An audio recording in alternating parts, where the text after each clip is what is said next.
Hello, peace seekers. This is Soneakqua White popping in to give you a piece of my mind that will hopefully give you some peace of mind. And today, before we get started, I'd like to ask a favor of you for you to hit the subscribe button, hit the bell notification, give this video a thumbs up, and share it in case there's somebody out there that you know that I don't that might appreciate this video.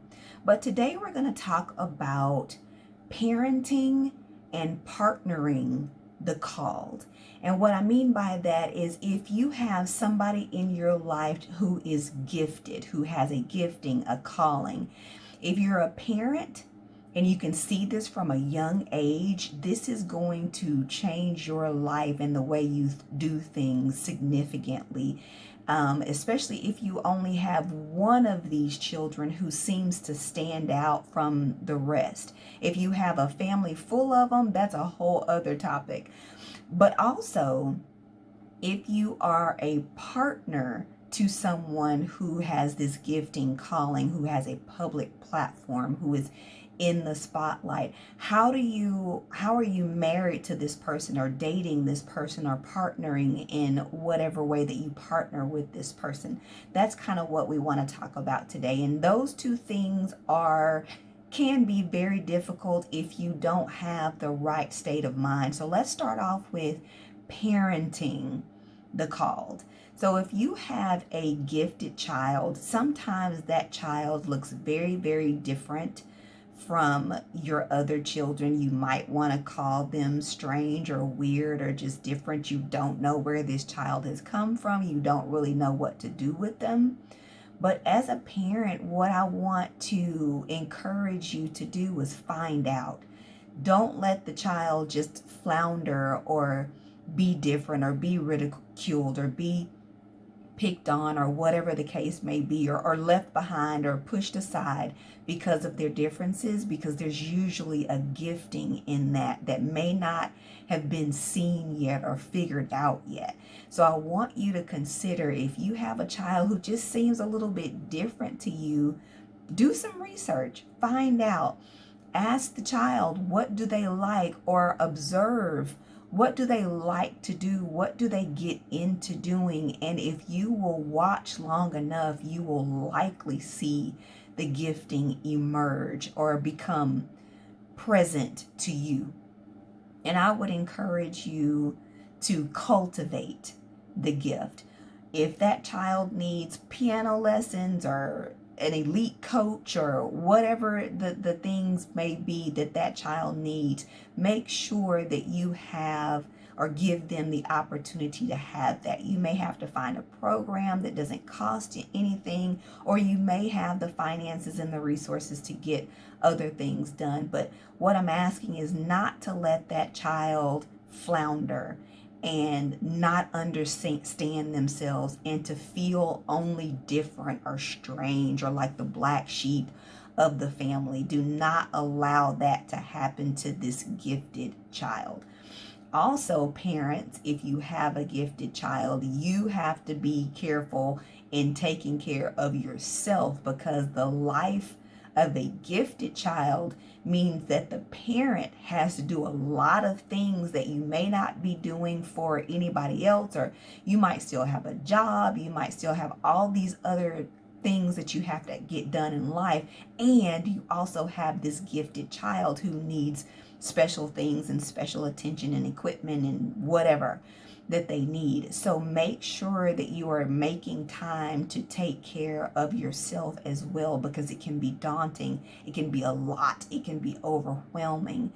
And so take care of yourself as well as making sure that you meet the needs of this gifted child, so that everybody in the family flourishes while you cultivate each child in their own thing. But especially if you have a gifted child who is called and you can see it as at a young age, you want to make sure that this is cultivated and that they're not shamed for it, and it's not put to the side and they don't go on Even if they feel different, it's fine to feel different. Different is not a bad thing, but you don't want the child to believe that their differences makes them weird or strange or less than or something that is negative, that has a negative connotation to their gift. You don't ever want a child with a gifting, a calling, to think that there is something wrong with them or wrong with the gift. Okay, so take care of the child in that way, in the nourishment and the cultivation of that child in that way,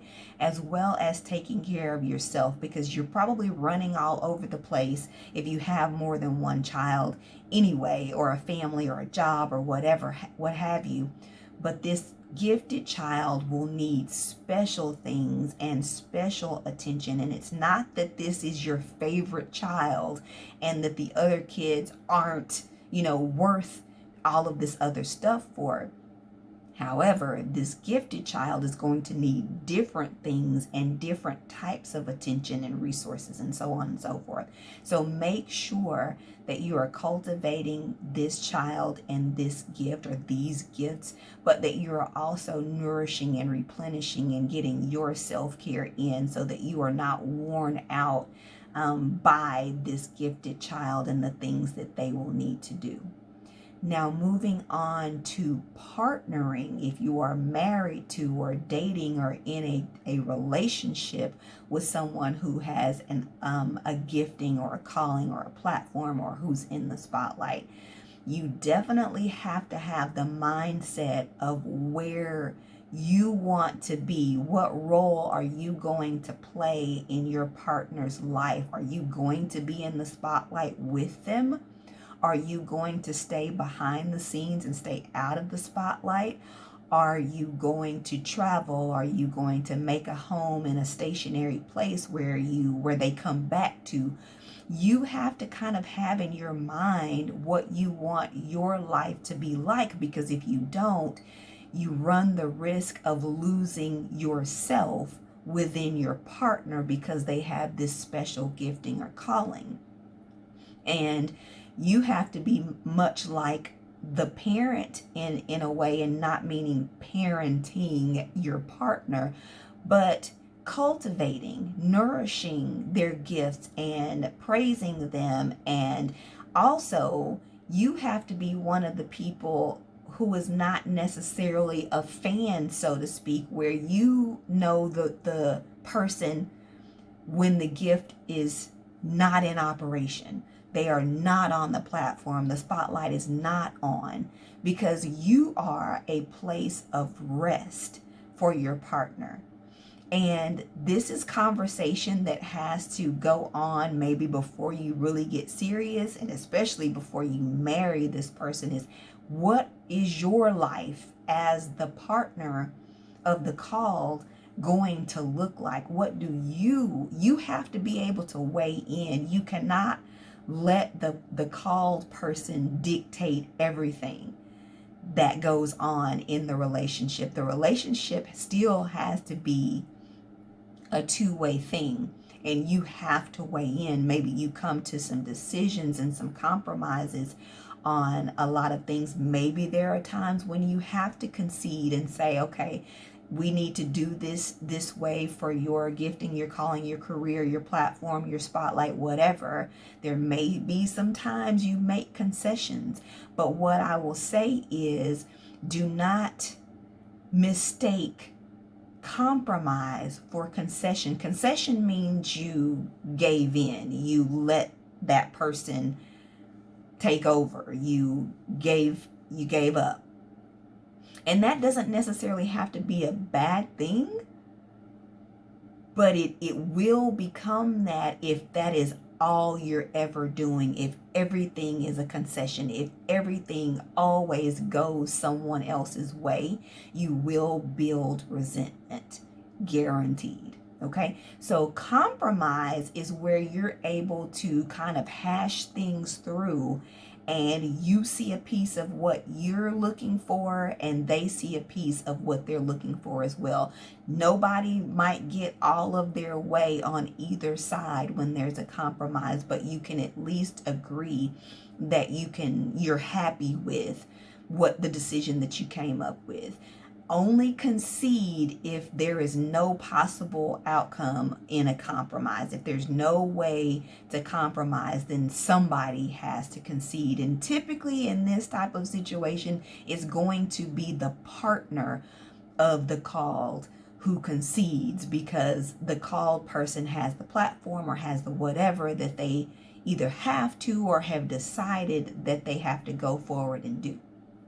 So as a partner of someone who has a gifting or a calling, you have to make sure that your mindset is ready for this and all the things that it entails. If you're going to be in the spotlight too, then this means paparazzi and cameras and dinners and movies and all showings and events. And so do you want your life to be as hectic or as busy or as whatever as your partner who is called? Or do you want your life to be none of that, or some kind of balance of that, where sometimes you go, sometimes you don't?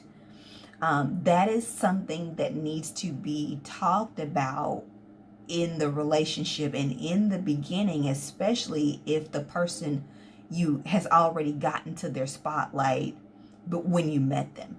If they are inching toward that, if you know that that's where they're going, you still want to talk about what will it look like as you get closer and closer and closer to your platform status of where you're trying to get to. Parents of the call actually have to think about something along those lines as well. Your child may be young or a teenager, but the closer they get to where either you're trying to get them to or they're trying to get them to, you want to decide, okay, how much will you be a part as they move into late teens, adulthood, that kind of thing? What will your role be? Are you always going to be a momager or a dadager, or are they going to get to a point where they want to fire mom and dad? Because that does happen in the industry. Do your research. Are they going to get to the place where that they want to fire mom and dad and hire someone else? So you have to manage your life as well as the life of the called person. So this is what I want you to think about if you are a parent or a partner of someone who is called, meaning they have a platform, a public platform, where they're an entertainer, they're a minister, they're an athlete, they're a social media influencer. If they have a platform, if your child or your partner has a platform or they are going in that direction, think about how to cultivate their gift and successfully encourage them to get to where they want to be, while also taking care of yourself. Think about what those things are going to look like for you. Okay?